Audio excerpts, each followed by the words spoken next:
Listen up. I'm about to show you something that's happened 3 times in history, and it's happening again right now.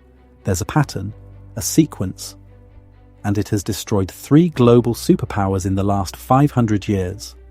And right now, in 2025, the United States is following that exact same pattern, stage by stage, step by step, like we're reading from a script. Let me show you what I mean. 1590, Spain was the richest empire on earth. They controlled half the world's gold and silver. Their military dominated Europe. Their currency was accepted everywhere. 80 years later, bankrupt, finished. They never recovered. 1914, Britain ruled the largest empire in human history. The sun never set on British territory.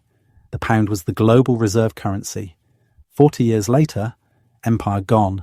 Currency collapsed. They became America's junior partner. 1991, the Soviet Union, nuclear weapons, global influence, satellites everywhere. It ceased to exist in 900 days. Not from war, from economic implosion. 3 times, 3 superpowers, 3 complete collapses, all following the exact same sequence. And here's what should terrify you. The United States has already completed 5 of the 7 stages. We're not approaching the pattern. We're deep inside it. This is the story of how empires die, why they always think they're different, and why the math says we're next, and it's happening faster than anyone wants to admit. Before we go through the pattern, you need to understand what collapse actually looks like. Not in textbooks, in real life. Imperial collapse doesn't start with invasion. It starts with economic exhaustion. The empire extends beyond its ability to maintain itself. Military bases everywhere. Wars on multiple fronts. Promises it can't keep. Debts it can't repay. At first, the decline is invisible. The currency still works. The military still wins. The government still makes promises. But beneath the surface, the foundation is cracking. Resources are misallocated. Production shrinks. The best people leave. Then comes the acceleration. Allies start hedging. Enemies test boundaries. Trade partners seek alternatives. And suddenly, the advantages that made you powerful become vulnerabilities. Your currency that everyone wanted comes flooding back home. Your military spread across the world becomes unsustainable. Your promises once guaranteed by strength become empty words. That's not theoretical. That's what happened to Spain, Britain, and the Soviet Union. And it happened because they made exactly the same decisions we're making now. They believed their power was permanent. They overextended militarily. They debased their currency. And they refused to accept reality until collapse was already underway. Let me show you how it happened. 3 times. The exact same way. Spain. 1500s to 1600s. This is the original blueprint. After Columbus discovered the Americas, Spain became the first true world power. They conquered the Aztecs and Incas, seized control of the richest gold and silver mines ever discovered. By 1550, Spanish ships were bringing home 200 tons of silver per year. By 1600, over 400 tons annually. Spain controlled the money supply of Europe. The Spanish real was the global reserve currency. Everyone wanted Spanish silver. And this is where the pattern begins. With a country that controls the money of the world and believes that makes them invincible. King Philip II had more money than any monarch in history, and he spent it on empire. Stage 1. Military overextension. Spain fought wars everywhere simultaneously. Against the Ottomans, against France, against Protestant rebels, against England, wars in the Philippines, wars in the Americas. By 1580, Spain had military commitments on 4 continents. The cost was staggering. Half of Spain's revenue went to the military, and still, it wasn't enough. Stage 2. Currency debasement. The Spanish crown couldn't pay its bills with taxes alone. So they did what every failing empire does. They debased the currency. They started mixing copper into silver coins. A coin that was supposed to be pure silver became 50% copper, then 75% copper. The face value stayed the same, but the real value plummeted. By 1600, Spanish silver coins contained barely any silver. Merchants stopped accepting them. Inflation exploded. Stage 3, debt spiral. Spain borrowed constantly, from Italian bankers, from German bankers, from anyone who would lend. By 1557, Spain declared bankruptcy. They defaulted, restructured, kept borrowing. They declared bankruptcy again in 1560, again in 1575, again in 1596. 4 bankruptcies in 40 years. Each time they promised reforms. Each time they went right back to borrowing and spending. Stage 4, loss of productive capacity. Here's what people don't understand about Spain's collapse. They had all the gold and silver in the world, and it destroyed them. Because when you have unlimited money, you stop producing. Why grow food when you can import it? Why build ships when you can buy them? Spanish nobility considered work beneath them. Manufacturing declined. Agriculture stagnated. All the wealth flowed to importing goods from other countries. The gold and silver that came from the Americas went straight back out to pay for French wine, Italian silk, Dutch goods. Spain became a pipe. Wealth flowed through them, but none of it stayed. By 1600, Spain was producing almost nothing, entirely dependent on imports, entirely dependent on silver to pay for everything. And when the silver mines began to deplete, the entire system collapsed. Stage 5, social decay. With the economy failing, crime exploded. Beggars filled Madrid's streets. Productive citizens left for France, England, the Netherlands, countries that were building, creating, growing. Spain was left with bureaucrats, soldiers and priests. No one creating wealth, everyone consuming it. By 1640, Spain lost Portugal. By 1650, they lost the Netherlands. By 1700, the Spanish Empire was a shell, still large on paper, but economically dead.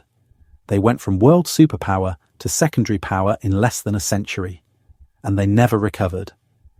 Spain today is a regional European country, pleasant, cultured, but irrelevant on the world stage. That's what imperial collapse looks like. Now let's jump forward 300 years. Britain, 1900s. At its peak, Britain controlled 25% of the world's land, 400 million subjects. The pound sterling was the global reserve currency. Every major trade contract was in pounds. Every central bank held British bonds. London was the financial centre of the world. And just like Spain 300 years earlier, they believed it was permanent, but they were already following the pattern. Stage 1. Military overextension. By 1900, Britain had military commitments everywhere. India, Africa, Middle East, China, Pacific, Caribbean. They had to defend territory on 6 continents. The cost was enormous. And when World War I started in 1914, Britain faced a choice. Stay neutral or jump in and bankrupt the empire to win. They chose to fight. World War I cost Britain over $40 billion. That's $1 trillion in today's money. They borrowed from everyone, mostly from the United States. By 1918, Britain owed America billions. The creditor had become the debtor. But they'd won the war, kept the empire. They thought they could rebuild. They were wrong. Stage 2. Currency debasement. The pound was supposed to be backed by gold, but the war had drained Britain's gold reserves.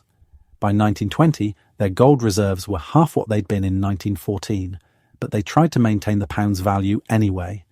They went back on the gold standard in 1925. The problem? The pound was overvalued. British exports became too expensive. Manufacturing declined.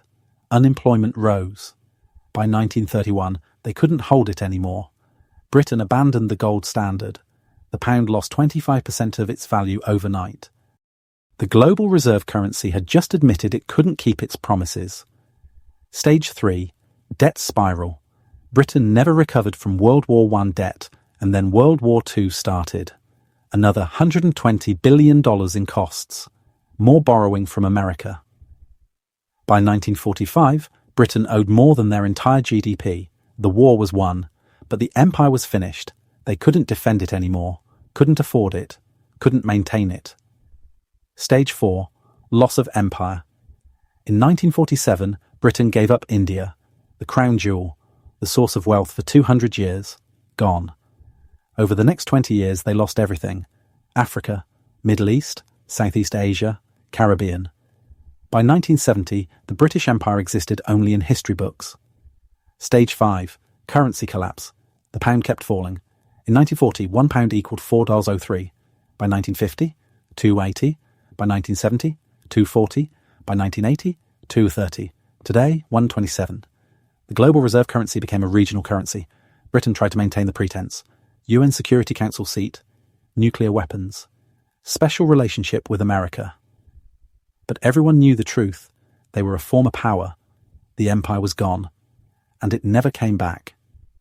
Now let's look at the most recent example, the Soviet Union, 1945 to 1991. After World War II, the USSR emerged as a superpower. Nuclear weapons, massive military, control over Eastern Europe, satellites in space, and they believed they were the future. Communism would bury capitalism. The Soviet model would dominate. For 45 years they competed with America, matched us militarily. But beneath the surface, the economy was dying. Stage 1. Military overextension. The Soviet Union spent 15 to 20% of GDP on the military. That's triple what America spent. They had to match American technology, American reach, American alliances, but their economy was a fraction of the size. They were in Afghanistan, propping up Cuba, supporting Syria, Vietnam, North Korea, Angola, Ethiopia. Everywhere America had influence, they had to counter. The cost was unsustainable. Stage 2. Economic stagnation. The Soviet economy stopped growing in the 1970s. Oil revenue kept them afloat, but nothing else worked. Factories produced junk, farms failed. Technology fell decades behind. By the 1980s, the Soviet Union was importing grain. A country with some of the best farmland on earth couldn't feed itself. Why? Because central planning doesn't work. Because innovation dies under control. Stage 3. Currency collapse. The ruble was never a real currency. It couldn't be exchanged internationally. Even Soviet citizens didn't trust it. They used dollars when they could get them. The government had to buy foreign goods with gold and oil, because nobody wanted rubles. By 1985, oil prices dropped. Soviet gold reserves were depleting. They were running out of real money. Stage 4. Loss of empire. In 1989, the Berlin Wall fell. Eastern Europe left. Poland, Hungary, Czechoslovakia, Romania, East Germany, gone in a year. The Soviet government couldn't stop it. They were broke. Stage 5. Complete collapse. On December 26, 1991, the Soviet Union ceased to exist. 900 days from Berlin Wall to complete dissolution. No war, no invasion. Just economic implosion. The military couldn't be paid. The government couldn't function. The ruble became worthless. A superpower with 30,000 nuclear weapons collapsed from internal economic failure. The pattern played out again. Overextension, currency failure, debt, loss of empire, collapse. And here's what should keep you awake at night. The United States is following the exact same pattern. Stage by stage. Let me show you. Stage 1. Military overextension. The United States has over 750 military bases in 80 countries. Troops in 150 countries. We're committed to defending Europe through NATO, defending Japan, South Korea, the Philippines, fighting in the Middle East, countering China, countering Russia. Our military budget is $850 billion annually, more than the next 10 countries combined. And it's not enough. We're stretched thin. Equipment is aging, recruitment is down, and we have commitments we can't fulfill. If China invades Taiwan, if Russia pushes into NATO, if Iran closes the Persian Gulf, we can't respond to all of it simultaneously. We're overextended. just like Spain, just like Britain, just like the USSR. Check. Stage 2, currency debasement. In 1971, Nixon closed the gold window. The dollar became pure paper. Since 2000, the money supply has increased 400%. Since 2020, we've printed over $6 trillion. The dollar has lost 98% of its purchasing power since 1971. We're not mixing copper into silver coins. We're just printing unlimited paper. The mechanism is different. The result is the same. Check. Stage 3, debt spiral. The United States owes $36 trillion, that's 120% of GDP. Interest payments alone are approaching $1 trillion per year. We're spending more on interest than on defense. We run deficits every year. 1.8 trillion in 2024, in a growing economy. During peacetime, we borrow to pay interest on previous borrowing. That's the definition of a debt spiral. Spain defaulted 4 times. Britain borrowed until it collapsed. The USSR ran out of money. We're on the same path. Check. Stage 4, loss of productive capacity. America doesn't make things anymore. We design, we finance, we consume, but we don't produce. Our manufacturing base has been gutted, shipped to China, Mexico, Vietnam. We import $800 billion more than we export annually. We're dependent on foreign supply chains for everything: medicine, electronics, steel, even military components. Just like Spain became dependent on imports while the silver flowed out. We're dependent on imports while dollars flow out. And just like Spain, when the money stops flowing, we're in trouble. Check. Stage 5, social decay. Trust in institutions is at all-time lows. Crime is rising. Homelessness is exploding. Drug overdoses kill 100,000 Americans annually. The best and brightest are leaving or checking out. Fertility rates are collapsing. Political dysfunction is total. We can't agree on anything. Can't fix anything.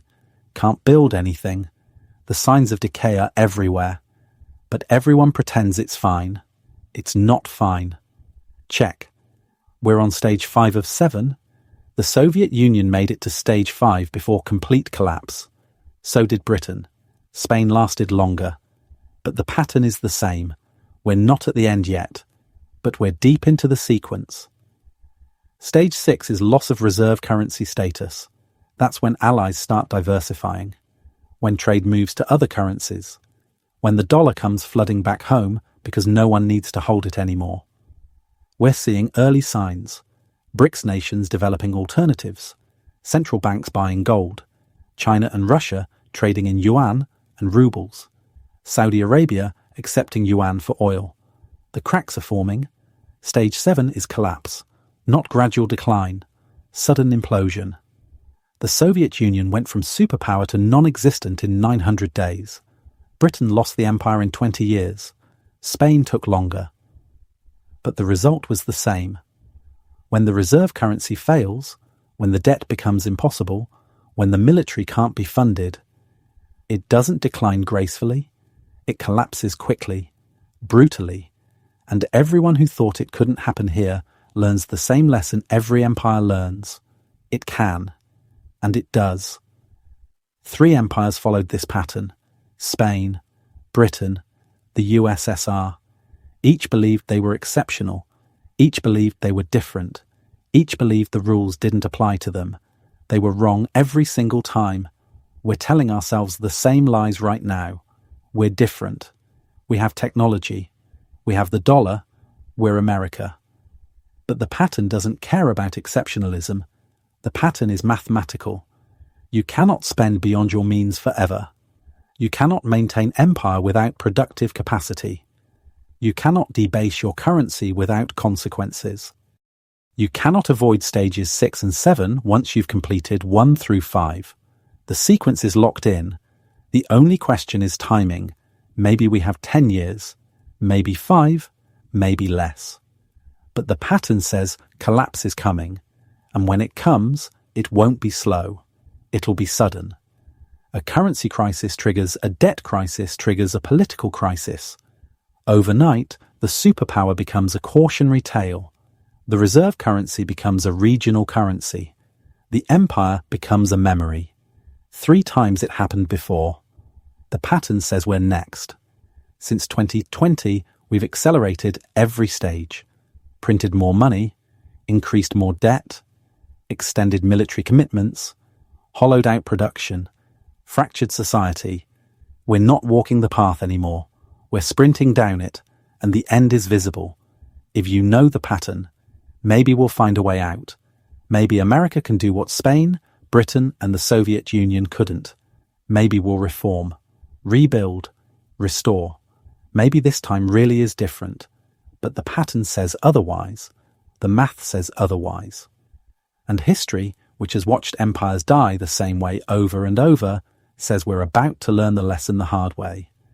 If this opened your eyes to where we actually are, hit subscribe.